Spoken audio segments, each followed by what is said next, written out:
just bush that hasn't been cleared essentially. Oh, it's about to rain. This is a type of hibiscus. There's a yellow flower. I can't show you. There's a yellow flower which is actually edible, and also the wood of this type of hibiscus is excellent for fire sticks, for making fire, which is super cool. I haven't done that yet. Alright, this could be dangerous. Here, this is pretty common. It's neem, and it is a weed. They just pop up everywhere, but these little new pinkish leaves are more tender than the old green leaves, and they taste pretty bad, but it's good for intestinal worms. And I have, let me think, Cambodian friend, I think she is. Oh, hope I don't get that wrong. And she makes a really delicious prawn dish with cucumber, cooked prawn, and young neem leaves in it. So that is cool. We'll go in here. In the jungle.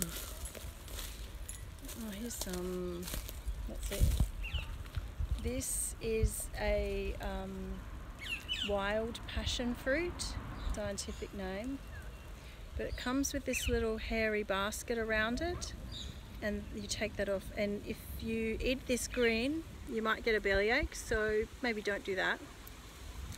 I just take the stem off to make a space and then suck out the middle, but I'll open it to show you one-handed. Looks just like a greyish coloured passion fruit, and it's super sweet, and everywhere you go around here the children devour them if the bugs and birds haven't first. Often you'll find them just like this. It's already open, and that's from before. Open and empty. Some creature has got in there. So we looked at hibiscus, neem, passion fruit. Here just on the other side of me. This is growing all through here as well.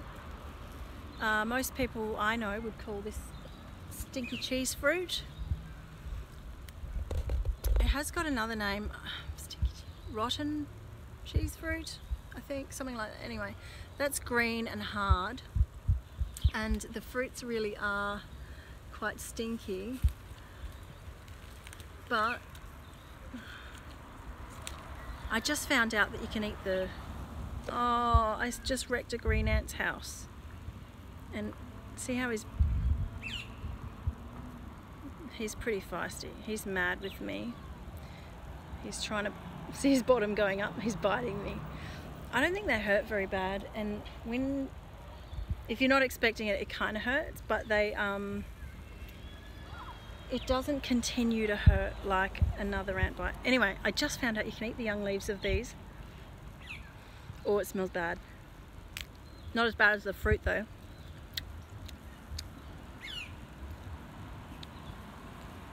I was preparing to spit it out. Tastes a bit like a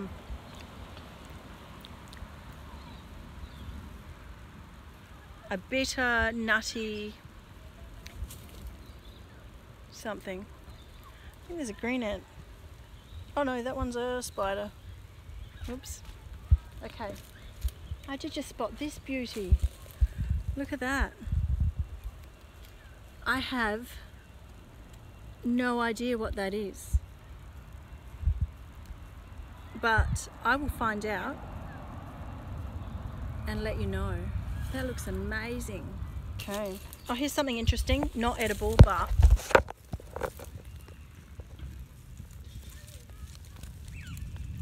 I don't know if you can see that. I'm doing this all wrong. Isn't that pretty?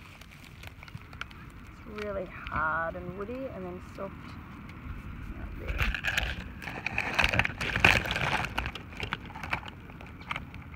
But there's a funky little fungus down there.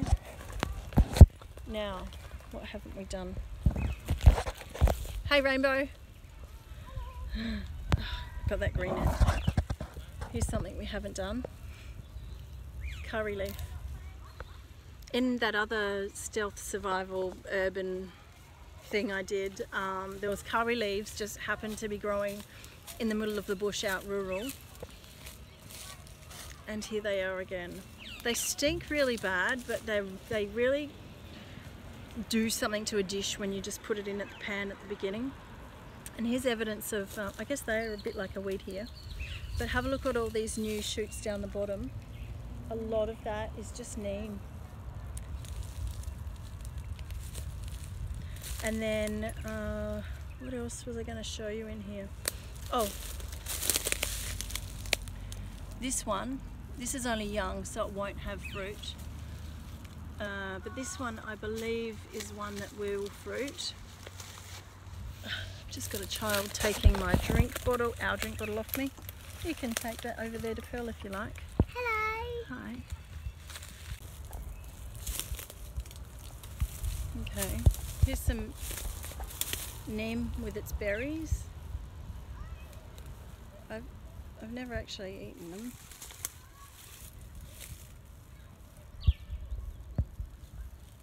I mean curry leaf with its berries, sorry. Ooh, pungent. Okay. Okay, oh, here's something.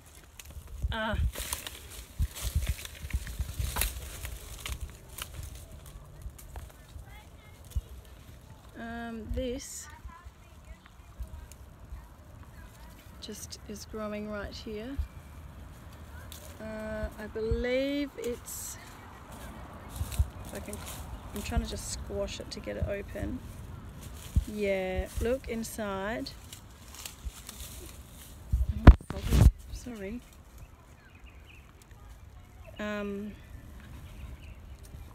That's a fig. I'll find out if you can eat it. I haven't eaten it before, but all this is still really new to me, and I'm really loving learning, and talking to you guys is the perfect way to learn. This is a bigger one of that other one I said before that grows a fruit. It's not fruiting right now, but it's got these lines that go down the leaf instead of outwards from the center. And here's a nice example.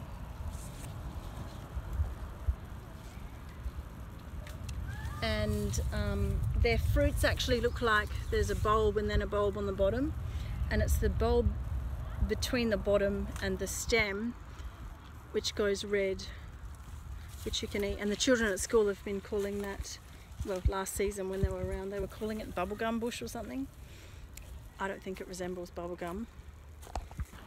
Can you reach any, or do I have to come over? I feel like I might break it. When I stepped over here the other week, it cracked. Ooh, okay. Made it. Made it. Oh, I've got to get over this one now. I hear thunder. The kids are all squealing. So exciting when the rain comes. Up there's another stinky cheese fruit tree, and oh, and Rainbow found some here. I just found something that I think is really special. I'm going to have to look this one up later too, because I don't know for sure. Trying not to get people's houses in this. There's a vine climbing up this hibiscus, and there's this little thing dangling from it. I've seen this in my books and I can't remember. Look it up and I'll put a cha-chow in the video so we can learn together, because I think that's great. There's this bit of a trend thing getting around about not this type of hibiscus, but another type of wild hibiscus, bush hibiscus, Rosella. Rosella is the other name we call it, and it has a very similar flower to this. All the seeds shake out, but while it's fresh and new, the outsides of this is red, and they grow around, not in here. And you can eat it, but like people are powdering it now and calling it a superfood and stuff, well, which it is, but it just grows like on the side of the road. Don't go in there, we'll go around this side now. We think it's This place is probably utilised at night. Oh, here's one. There's a flower, but it's all eaten up. They're really beautiful flowers. Beautiful to eat, beautiful to look at. Oh, and here's our local bird life. They've probably got youngish babies now. I'll get some footage of the local plovers. Oh, I found one. One what? Hibiscus flower about to open. We'll leave that and let it be. But these are beautiful yellow. If you find one that's already... Oh, here's one. This one's at the end of its life. Or is it just opening? Oh, I think it's the end of its life. Open it up, have a look inside. I'll open it gently. Well, you can pull the leaves off and eat them if you want. What? I can eat them? Yeah, remember we ate them last time. Oh yeah, you eat them first. Do I need to show that I'm eating it? Yeah. I can't see myself. Ooh. Oh, that's pretty, Rainbow. Look, Just proving I'm really going to swallow it. there's bugs in it. Bugs? Oh yeah, he's alright, they won't eat much. Anyway, just showing you the inside of the flower so that you can see it really is a hibiscus. There you go. Beautiful, beautiful hibiscus. Now, these plovers make their nest in the ground and they get quite upset if you go near their babies. They're calling out saying, get away or I'll chase you. I found some babies once who had hopped off of a block of land and they were on the road but they couldn't get up the curb, the concrete curb. So I put a towel on my head and braved the elements to rescue the babies and put them up in the grass again off the road. And I was helping, but these birds had no idea. These ones, look how big they are. I'm just going to walk backwards a bit.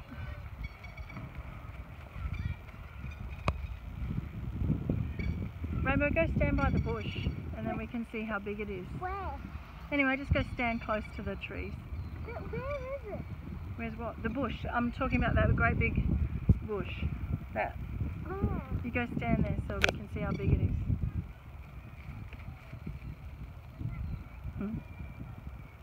It's a big, big bush. Awesome.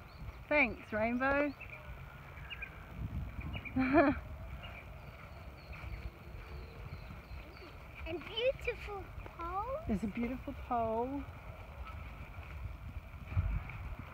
And down, back down the other side. So we've just done a little circuit of this random suburban bush. There's more. Oh, and let's look inside here. This is actually, this big mound is hard to see and it's full of rubbish. It's very sad. But this is a house of, or the nest of bush chook or bush hen or bush turkey. Lots of people have different names for them. Mum, I'll put the scientific one up now. Ka-chow. I know you can't eat them. That's the curry leaf and they're berries. I don't know if people eat them or use them. Anyway, this is all dug up now, so I'd say that they've hatched their babies. So a quick Google. I really should spend more time. I'll look in my book at home after if this is not right. But apparently this is a weeping fig or a type, a ficus. Where's some berries? You can't really see them, but they're on here. I read a whole bunch of stuff actually. So some of it says this is a really great indoor plant and it helps with humidity. We don't really need that help here. And it helps purify the air or something. But then if you have a latex allergy after dust mites and dust, this is really can contribute to asthma and things, and you can even, if someone with a latex allergy eats a leaf or a stick, they could become anaphylactic. So, useful tree because you can eat the little fruits if you don't have a latex issue. I feel like I should do a bit more research, but I'm a bit silly like that. Absolutely looks like a fig on the inside, but doesn't smell. All I can smell is curry leaf on my fingers.